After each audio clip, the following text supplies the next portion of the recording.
لماذا نهى الرسول عن النوم وحيدا؟ التحذير النبوي الذي يجب أن تعرفه. ضع لايك واستغفر ربك في التعليقات. حذر النبي صلى الله عليه وسلم من النوم وحيدا لما في ذلك من مخاطر على الأمان الشخصي والنفسي.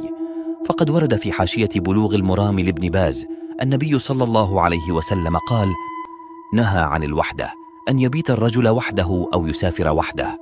وفي هذا الحديث يتضح أن الوحدة قد تولد الوحشة والخوف، وقد يحتاج الإنسان في الليل إلى مساعدة طارئة، كما أنها تفتح مجالا لأذى الشياطين وانتشار وساوسهم. لذا يشجع الإسلام على اجتماع الناس ومؤانستهم لبعضهم، حرصا على سلامة المسلم من الضرر والأذى. انشرها بقدر حبك لرسول الله صلى الله عليه وسلم.